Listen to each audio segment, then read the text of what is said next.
Good evening बंधुरा। तो तुम्हारा अलरेडी जेने गेছো যে বর্তমানে আমাদের যে কাস্ট সার্টিফিকেটগুলো অর্থাৎ এসটি এসসি এবং ওবিসিদের এগুলা কিন্তু পুনরায় আবার যাচাইকরণ প্রক্রিয়া কিন্তু চালু হয়েছে। তো তোমরা কাস্ট সার্টিফিকেট বলে গুগলে সার্চ করে সেখানে তোমাদের যে ডিজিটাল কাস্ট সার্টিফিকেট নম্বর আছে এবং তোমাদের যে নামটা রয়েছে সেই নামটা দিয়ে আর ডেট অফ বার্থ দিলে যদি তোমাদের ভেরিফাইডটা যদি গ্রিন কালারে আসে ভেরিফাইড কথা লেখাটা, তাহলে তোমাদের সার্টিফিকেট অবশ্যই বৈধ হবে। এবং যেগুলা সার্টিফিকেট যে সমস্তগুলো ভেরিফাইড কথাটা গ্রিন কালার আসবে না সেগুলার কিন্তু তোমাদের একটু অসুবিধা হতে পারে এবং কিছু কিছু ক্ষেত্রে ইনভ্যালিড এরকম দেখাতে পারে, আবার কিছু কিছু ক্ষেত্রে ডাটা নট ফাউন্ড দেখাতে পারে। তো সেই সমস্তগুলো প্রবলেম তাদেরই হবে যাদের হয়তো সার্টিফিকেটটা এখন ম্যানুয়াল সার্টিফিকেট রয়েছে, অর্থাৎ হাতে লেখা রয়েছে। তাদের হাতে লেখা সার্টিফিকেট বা ম্যানুয়াল সার্টিফিকেট থাকলে তাদের কিন্তু পুনরায় নতুন করে ডিজিটাল নাম্বারের যে সার্টিফিকেট কিন্তু সেটা করতে হবে। তার জন্য যে প্রসেস রয়েছে সেই প্রসেসগুলো কিন্তু তোমাদের করতে হবে, পরপর ধাপের যে প্রসেসগুলো রয়েছে। তো আমি নিজেও একজন ওবিসি ক্যান্ডিডেট এবং আমারও ম্যানুয়াল সার্টিফিকেট ছিল। আমি ধাপে ধাপে কিন্তু কাজগুলো করার পর আজকে কিন্তু আমি নভেম্বর মাসেই কিন্তু আমি ডিজিটাল ওবিসি সার্টিফিকেট পেয়েছি। তো তোমরা প্রথমে তোমাদের যে প্রয়োজনীয় ডকুমেন্টসগুলো সেগুলো কিন্তু জেরক্স করতে হবে। তোমার এবং তোমার বাবার Aadhaar card, voter card, ration card এগুলো কিন্তু জেরক্স করে তোমাদের রাখতে হবে। প্রয়োজনে তোমাদের এজাহার দুটো লাগবে, ফ্যামিলি ট্রি অর্থাৎ তোমাদের পারিবারিক যে বংশপঞ্জিকা সেটা তোমরা দিতে পারো, না দিলেও চলবে, তো দিলে ভালো হতে পারে। এবং যদি পারো জমির কাগজ যে প্রথম পেজটা দিতে পারো, আর এগুলো জেরক্স করে রাখবে। এবং তোমাদের যে ম্যানুয়াল সার্টিফিকেট যে হাতে লেখা কাস্ট সার্টিফিকেট রয়েছে সেটাকে কিন্তু তোমাদের ওই অ্যাপ্লিকেশন ফর্মের সাথে নতুন করে যখন তোমরা অ্যাপ্লিকেশন করবে অফিসের জন্য তখন কিন্তু সেই ফর্মের সাথে তোমাদের অ্যাটাচ করতে হবে। যেটা তোমাদের কাছে অরিজিনাল রয়েছে সেটা কিন্তু বর্তমানে আর কোনো ভ্যালুয়েবল নেই, সেটা কিন্তু ইনভ্যালিড হয়ে গেছে। তো তোমরা এই সমস্ত প্রসেসগুলো করার আগে তোমাদের আগে গ্রাম পঞ্চায়েতের যে প্রধানের ইনকাম সার্টিফিকেট নিতে হবে এবং পরবর্তীতে আবার ভিডিও ইনকাম সার্টিফিকেট নেওয়ার পর সেগুলা ব্লকে সমস্ত কিছু ভেরিফাইড করার পর সেখানে সেই সমস্ত পত্রগুলো জমা দিতে হবে। তো 3 কপির তোমার থাকবে 3 পাতার ওবিসি সার্টিফিকেট ফর্মটি হবে, তার সাথে তোমাদের অরিজিনাল যে ম্যানুয়াল কাস্ট সার্টিফিকেট সেটা থাকবে এবং তোমার বাবার Aadhaar card, voter card, ration card, এবং রেশন কার্ড এগুলা কিন্তু দিতে হবে তোমার এবং তোমার বাবার। এছাড়াও ফ্যামিলি ট্রি বংশপঞ্জিকা দিতে পারো, এজাহার দিতে পারো এবং জমির কাগজ চাইলে দিতে পারো। তো এগুলো অতটা ম্যান্ডেটরি নয়। যেগুলো দরকার তোমার এবং তোমার বাবার আধার কার্ড, ভোটার কার্ড এবং রেশন কার্ড, সাথে তোমাদের যে অরিজিনাল ম্যানুয়াল কাস্ট সার্টিফিকেট রয়েছে সেটা কিন্তু তোমাদের ওই অ্যাপ্লিকেশন ফর্মের সাথে দিতে হবে। তো এইভাবে তোমরা ব্লক অফিসে সেগুলা সমস্ত কিছু ভেরিফাই করার পর সেখানে সমস্ত কিছু প্রণালীটা শেষ করার পর তোমরা সেটা ব্লকে সাবমিট করবে, ব্লকেই জমা দেবে। পরবর্তীতে তোমরা কিন্তু খোঁজখবর নেবে যে তোমাদের কাজ কিন্তু কতটা এগোচ্ছে এবং ধীরে ধীরে সেটা ব্লক অফিস থেকে আবার এসডিও লেভেলে যাবে এবং এসডিও অফিস যখন সেটা ভেরিফাইড করার পর সেটাকে অ্যাপ্রুভ করবে তখন তোমরা দেখবে এক বা দুদিনের মধ্যে তোমাদের যে ডিজিটাল কাস্ট সার্টিফিকেট সেটা কিন্তু তোমাদের হাতে পেয়ে যাবে। তো এই ছিল কাস্ট সার্টিফিকেট সংক্রান্ত যে সমস্যাগুলো রয়েছে সেটা কিন্তু তোমরা এখন থেকে করে ফেলো। আবার একটা তোমাদের এখন রয়েছে যে আমি তো অ্যাকচুয়ালি 2022 স্টেট পাস, তো 2022 স্টেট পাস সম্পর্কে বলছি যে বর্তমানে আমাদের কিন্তু 2022 সালে তখনকার সময় 2022 সালে 11 ডিসেম্বর যে পরীক্ষা হয়েছিল সেখানে কিন্তু তোমার সেই ওবিসি ক্যাটাগরি ছিল, অর্থাৎ ওবিসি এ এবং ওবিসি বি ছিল, কিন্তু বর্তমানে ওবিসি এ এবং ওবিসি বি কিন্তু নেই। তোমরা জানেছো যে নতুন সরকার আসার পর তারা কিন্তু সেই ওবিসি তার যে 77টি ক্যাটাগরি ছিল সেই 77টা যে সাবকাস্ট যে ওবিসি এ ক্যাটাগরির যে 77টি সাবকাস্ট ছিল সেই 77টি সাবকাস্টকে কলকাতা হাইকোর্টের রায় অনুযায়ী সেটা কিন্তু বাতিল করে দেওয়া হয়েছে। অর্থাৎ 2010 সালের পূর্বে যে 66টা জাতি রয়েছে, যে 66টা সাবকাস্ট রয়েছে সেইগুলাই কেবলমাত্র ওবিসির আওতায় রয়েছে এবং সেই 66টি জাতিকে নিয়েই কিন্তু ওবিসি সার্টিফিকেটগুলো ভ্যালিড বর্তমানে রয়েছে এবং পরবর্তীতে যেগুলা ইনভ্যালিড হয়ে গেছে সেগুলা কিন্তু যাচাইকরণ হবে, অর্থাৎ রিভেরিফিকেশন হবে। কিন্তু এখন যে সমস্ত আমাদের রিক্রুটমেন্ট বলো বা নতুন যে পরীক্ষাগুলো আসছে সেগুলা কিন্তু আমাদের সেই 66টি সাবকাস্টকে নিয়েই হবে। অর্থাৎ 2024 সালে সম্ভবত 31শে মার্চ কলকাতা হাইকোর্ট যে রায় দিয়েছিল যে কেবলমাত্র ওবিসি ক্যাটাগরি যে 66টা জাতি আছে, সেই 66টা জাতিকে ওবিসি আওতায় রাখা হয়েছে এবং রিজার্ভেশন দেওয়া হয়েছে 7%। তোমরা সকলে এটা জেনেছো। তো যাদের যাদের বাদ গিয়েছে তারা থাকো, ভরসায় থাকো যে পরবর্তীতে ভেরিফিকেশানে কী হচ্ছে। তোমরা যদি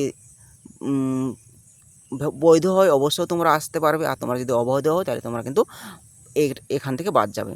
এবং পরবর্তীতে কীরকম কী সিদ্ধান্ত নেওয়া হবে সেটা তো বুঝতেই পারছো। তো সম্ভবত এই কিছুদিন আগেই, অর্থাৎ আমাদের এই সালে 2026 সালে বৃহস্পতিবার, এই সামনের বৃহস্পতিবারে, আজ তো শনিবার, এই সামনের বৃহস্পতিবারে আমাদের যে অনগ্রসর শ্রেণী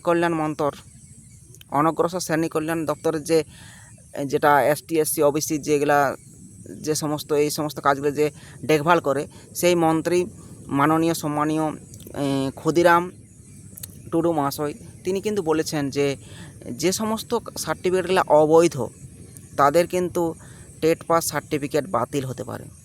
অর্থাৎ তোমরা বুঝতেই পারছো যে যারা 82 থেকে 89 নিয়ে পাস করেছে, 82 থেকে 89 মধ্যে আছে, অর্থাৎ 90-এর নিচে যারা আছে এবং যাদের সার্টিফিকেট কিন্তু এই 66টি সাবকাস্টের মধ্যে নেই, তাদের কিন্তু একটা আশঙ্কা থেকেই যাচ্ছে। তো দেখা যাক, মামলা বিচারাধীন রয়েছে, ওবিসি মামলাটাও কিন্তু সুপ্রিম কোর্টে আবার উঠতে চলেছে। তো কি হয় দেখা যাক পরবর্তীতে কীরকম কী আসে আপডেট। তো এখন সরকার যেটা চাইছে যে 66টি সাবকাস্টকে নিয়ে কিন্তু তারা এগোতে চাইছে। তো এরকম যদি হয় যে এই 82 থেকে 89 যে প্রার্থীরা রয়েছে তারা যদি ইনভ্যালিড হয়ে যায়, যারা ওবিসি এতে ম্যাক্সিমাম যারা বিলং করছিল প্রায় 77টি সাবকাস্ট, তো তারা যদি কোনো রকমে ইনভ্যালিড হয়ে যায় তাহলে কিন্তু টেট পাসের যে সংখ্যাটা সেটা কিন্তু পুনরায় আবার ডিক্রিজ হবে, মানে হ্রাস পাবে, কমে যাবে।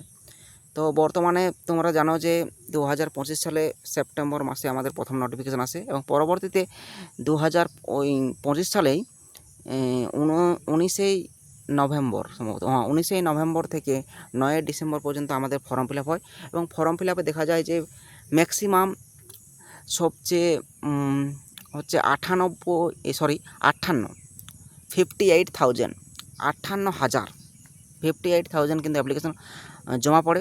তার মধ্যে ইন সার্ভিস, তো তোমরা জানো যে ইন সার্ভিসের প্রার্থীরা কিন্তু অনেকটা বেশি আছে। ইন সার্ভিস যারা অর্থাৎ চাকরিজীবী রয়েছে তারাও কিন্তু এটার মধ্যে অ্যাপ্লিকেশন করেছে। তো তাদের সংখ্যাটা অবশ্যই বাদ যাবে, তারা যেহেতু ইন সার্ভিস রয়েছে। এবং বিএড প্রার্থী যারা আছে তারাও কিন্তু বাদ যাবে। আর যেটা বলার কথা যে অ্যানাউন্স থেকে যারা ডিএলএড করেছে, অর্থাৎ 18 মাসের যে ডিএলএড কোর্স, সেটাও কিন্তু সুপ্রিম কোর্টের রায় অনুযায়ী তারাও কিন্তু ইনভ্যালিড রয়েছে। তো এই ক্ষেত্রে আমরা দেখেছি যে প্রায় 30,000-এর মতো কাছাকাছি সংখ্যাটা কিন্তু এসেছে। তো এখান থেকে যদি 82 থেকে 89 যদি এই যে টেট পাসগুলো বাতিল হয় তাহলে কিন্তু সংখ্যাটা আরও কমতে পারে, অর্থাৎ সেটা 25 থেকে 30,000-এর মধ্যে আসতে পারে। 25,000 26,000 ম্যাক্সিমাম হলে ওই 30 থেকে 35 সম্ভবত, হয়তো 30 থেকে 35। তো এই সেটা কিন্তু টেট পাসের সংখ্যাটা আরও কমতে পারে। তো এক্ষেত্রে আমাদের যে কাট অফ ছিল সেই কাট অফটা অনেকটা কমবে। ওবিসিদের যে কাট অফটা বলেছিলাম সেই কাট অফটা কিন্তু অনেকটাই কমতে পারে, কারণ ওবিসি এখন বর্তমানে তো অনেক ওবিসি বাদ চলে গেছে, প্রায় 77টি জাতিকে কিন্তু বাদ দেওয়া হয়েছে। তো সেই ক্ষেত্রে আমাদের কিন্তু একটা বেনিফিট পাওয়া যাবে, যারা বর্তমানে যে ওবিসি রয়েছে 66টি সম্প্রদায়, তো তাদেরকে নিয়ে এখন সরকার চলবে। তো সেই সমস্ত 66টি জাতিকে নিয়ে কিন্তু এখন ওবিসি শংসাপত্রগুলো তোমরা সবাই ডিজিটাল সার্টিফিকেট তৈরি করো, এবং এখন তো হাতে লেখা ম্যানুয়াল সার্টিফিকেট আর চলবে না, তাই বর্তমানে 66টি জাতিকে নিয়েই কিন্তু সরকার এগোবে। তো 13,421টি ভ্যাকেন্সির জন্য আমাদের যে পোস্ট চালু হয়েছিল তার কিন্তু 8টি জেলার ইন্টারভিউ হয়েছে এবং ইংলিশ মিডিয়ামের ইন্টারভিউ হয়েছে, কিন্তু ভোট চলাকালীন সময়ে দেখেছো যে আমাদের কিন্তু ইন্টারভিউ থমকে গেছে। তো নতুন সরকার গঠন হয়েছে, মুখ্যমন্ত্রী এবং সহ অনেক 4-5টি মন্ত্রী কিন্তু গঠন হয়েছে। তো 35টি মন্ত্রী আবার সোমবারে তোমরা দেখেছো যে তারা কিন্তু শপথ গ্রহণ করেছে। এবার দেখা যাক আমাদের পরপর যে ধাপগুলো, অর্থাৎ শিক্ষামন্ত্রী কী হবে, এই সমস্তগুলো কিন্তু এখনও সম্ভাবনায় রয়েছে। তো সেগুলা মানে পুরোপুরিভাবে তারা কিন্তু যখন চলে আসবে পদের মধ্যে, এবং আমাদের যে পর্ষদ সভাপতি গৌতম পাল ছিল তিনি তো এখন আর গৌতম পাল তিনি তো পদত্যাগ করেছে, তাহলে আমাদের প্রাইমারি বোর্ডের যে সভাপতি তিনিও কিন্তু এখন পদত্যাগ করেছে, তাহলে সেই পোস্টে আবার নতুন করে সভাপতি আসবে। তো এগুলা আসার পরে আমাদের কিন্তু একটা সিদ্ধান্ত নেওয়া যাবে। তো 5 তারিখে তোমরা জানো যে 5 তারিখে আমাদের মিলনমেলাতে একটা মাননীয় সম্মানীয় মুখ্যমন্ত্রী শুভেন্দু অধিকারী মহাশয়ের সাথে একটা বৈঠক ছিল আমাদের 10টি বোর্ডের। তো তার মধ্যে আমাদের West Bengal board of primary এডুকেশনও ছিল, কিন্তু কোনো কারণে হয়তো 5 তারিখে সেই মিটিংটা হয়নি বা কোনো রকম কারণে সেটা কিন্তু পোস্টপোন করে দেওয়া হয়েছে। তো পরবর্তীতে জানা যাচ্ছে যে 10 তারিখে এই মাসের 10 তারিখে অর্থাৎ জুন মাসের 10 তারিখে কিন্তু আবার সেই যেটা 10টা বোর্ডকে নিয়ে কিন্তু আবার সেই কাজটা হতে চলেছে। তো সেক্ষেত্রে সেদিকে আমাদের নজর থাকবে যে কি পদক্ষেপ নিতে চলেছে সরকার। তো আপাতত তোমরা পেপার কাটিংয়ে দেখেছো যে শিক্ষক নিয়োগের জন্য প্রায় 85,000 শূন্যপদের কিন্তু ঘোষণা করেছে সরকার। 85,000, সেটা কিন্তু আমরা কর্মসংস্থান পত্রিকাতে পেয়েছি। তো সেখানে প্রাইমারির জন্য পোস্ট দিয়ে আছে 20,000 প্লাস, ও আপার প্রাইমারির জন্য রয়েছে তোমার 25,000 প্লাস, এবং এসএসসি এসএলএসটি 9, 10, 11, 12-এর জন্য রয়েছে 30,000-এর বেশি ভ্যাকেন্সি। আর গ্রুপ সি গ্রুপ ডি, ঠিক আছে, এসএসসি গ্রুপ সি এবং গ্রুপ ডি, সেখানেও কিন্তু ম্যাক্সিমাম 10,000 মতো ভ্যাকেন্সি কিন্তু অ্যালট করেছে। তো এই 85,000 শূন্য পদে কিন্তু শীঘ্রই নোটিফিকেশান আসতে চলেছে। তো সেদিকে আমাদের লক্ষ্য অবশ্যই থাকবে। তো তার আগে আমাদের তো 2022 এবং 2023 যারা পাস করে আছে তাদের তো আগে স্কুলে জয়েন করাতে হবে, তাদের তো আগে প্যানেল বার করতে হবে। তাদের যদি প্যানেল বার করা না হয় এবং তাদেরকে ছেড়ে যদি তারা তো যেহেতু 2022 থেকে এখনও পড়ে আছে, 2023 সালে সেই ফেব্রুয়ারি মাসে রেজাল্ট পেয়েছে, তারপর 24, 25, 26-এর আজকে জুন মাস চলে এসেছে, কিন্তু তারাও তো বঞ্চিত হয়ে আছে না। তো তাদেরকে আগে হয়তো রিক্রুটমেন্ট করিয়ে নেবে সরকার অতি দ্রুত, তারপর আবার নতুন করে হয়তো টেট অবশ্যই গ্রহণ করবে, কারণ এখন সুপ্রিম কোর্টের রায় আছে যে বছরে 2বার করে টেট নিতেই হবে। আর তোমরা অবশ্যই জেনেছো যে 2012 সালের পূর্বে যে সমস্ত টিচাররা রয়েছে ইন সার্ভিস টিচার, তারা কিন্তু তখনকার সময় কিন্তু টেট বলে কোনো জিনিস ছিল না। তখন সরাসরি তাদেরকে জেবিটি ট্রেনিং থাকলে সরাসরি তাদেরকে টিচার পদে অংশগ্রহণ বা টিচার পদে নেওয়া হতো, কিন্তু তাদেরও একটা বাধ্যতামূলক করে দিল যে টেট তাদেরও কিন্তু পাস করতে হবে। সেক্ষেত্রে ছাড় দিয়েছে একমাত্র যাদের বয়স 55 প্লাস হয়ে গেছে, তারা কিন্তু তাদের কিন্তু টেট পরীক্ষায় বসার কোনো দরকার নেই। অর্থাৎ যাদের বয়স মাত্র 5 বছর রয়েছে তাদের কিন্তু টেট পরীক্ষায় বসার কোনো প্রয়োজন নেই, কিন্তু যাদের 5 বছরের বেশি রয়েছে তাদের কিন্তু অবশ্যই টেট পরীক্ষায় পাস করতে হবে। পাস করার পর তাদেরকে কিন্তু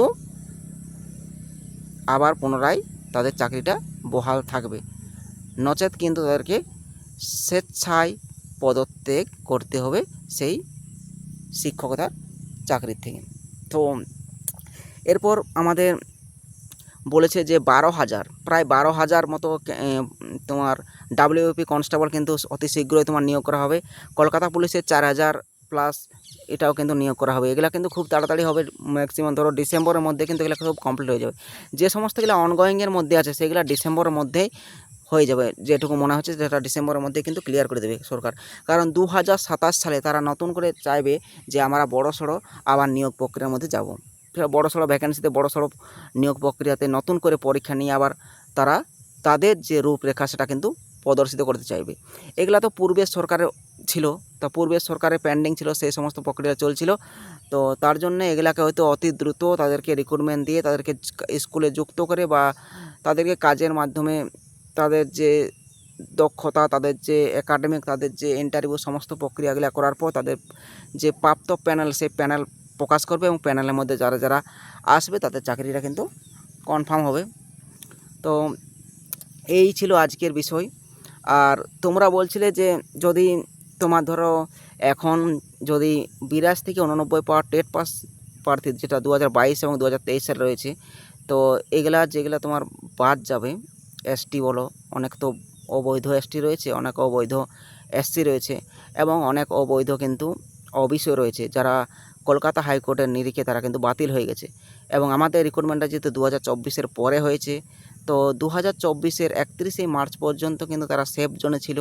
তাদের আগে পর্যন্ত যতগুলা যা কিছু হয়েছে সেগুলো কিন্তু সেফ আছে, কিন্তু পরবর্তী 2024-এর পরে কিন্তু আমাদের রিক্রুটমেন্ট 2025 সালের সেপ্টেম্বর মাসে হয়েছে।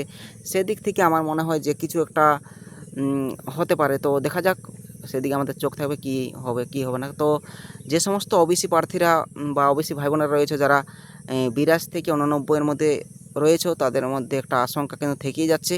কিন্তু যারা 90 পেয়েছো বা 90-এর বেশি পেয়েছো তাদের ক্ষেত্রে কিন্তু তারা যদি ওবিসি সার্টিফিকেট যদি বাতিল হয়ে যায় বা এসসি সার্টিফিকেট বাতিল হয়ে যায়, তারা কিন্তু জেনারেল হিসাবে কিন্তু বিলং করতে পারে এবং পরবর্তীতে তারা কিন্তু জেনারেল হিসাবে তারা ফাইটও করতে পারে এবং তাদের প্যানেলে তারা কিন্তু আসার একটা মরিয়া রূপ দেখাতে পারে, কিন্তু যারা তো আসতে পারে না তাদের তো অলরেডি তারা তো ইনভাইটেড যদি হয়ে যায় তারা তো বাদ চলে যাবে। এবং সরকার এখন দেখতে হবে যে সরকার কী পদক্ষেপ নিচ্ছে, সরকার কীরকম দিকে যাচ্ছে, সেটা আমাদের লক্ষ্য থাকবে।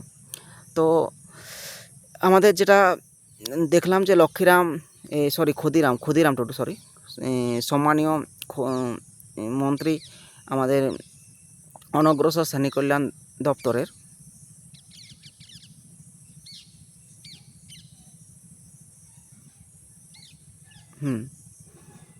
এসটি এসসি ওবিসিদের যে যেটা দেখভাল করে, তো সেই মন্ত্রী সম্মানীয় ক্ষুদিরাম টুডু মহাশয় বৃহস্পতিবারে তিনি কিছু বলেছিলেন, যে কথাগুলো আমি তোমাদের বললাম, যে যারা 82 থেকে 89 মধ্যে আছে, যারা অবৈধ এসটি এসসি ওবিসি, তাদের কিন্তু টেট সার্টিফিকেট বাতিল হতে পারে। তোমরা দেখবে যে কলকাতা নিজস্ব সংবাদ ওইরকমভাবে একটা তোমাদের আমি পোস্ট করে দেবো পেপার কাটিংটা, তো তোমরা সেই পেপার কাটিংটা থেকে দেখে নেবে যে বৃহস্পতিবারে আমাদের সম্মানীয় ক্ষুদিরাম টুডু মহাশয় কী বলেছিলেন। তো সেক্ষেত্রে কী হবে সেটা সরকার জানে। তো আমরা আমাদের মতো থাকবো, আমরা আমাদের মতো চলবো। যেখানেই দেখবো অনিয়ম হচ্ছে, যেখানেই দেখবো যে কোনো রকম অবৈধ ক্যান্ডিডেট যদি যুক্ত হয়, তাহলে সেগুলোকে কিন্তু আমরা তাড়াবার জন্য আপ্রাণ ব্যবস্থা করব। যেভাবে আমরা বিএডদেরকে এখান থেকে বের করেছি, বিএড ক্যান্ডিডেট কিন্তু তোমার 2023 সালে 11ই আগস্ট তার আগে পর্যন্ত যত যা রিক্রুটমেন্টে অংশগ্রহণ করেছে সেগুলো কিন্তু সেভ আছে, সব কিছুই সেভ আছে। এবং তোমরা বুঝতে পারো যে 2022 যে রিক্রুটমেন্টটায়, সেখানেও কিন্তু বিএড প্রার্থীরা ইন্টারভিউ দিয়েছিল।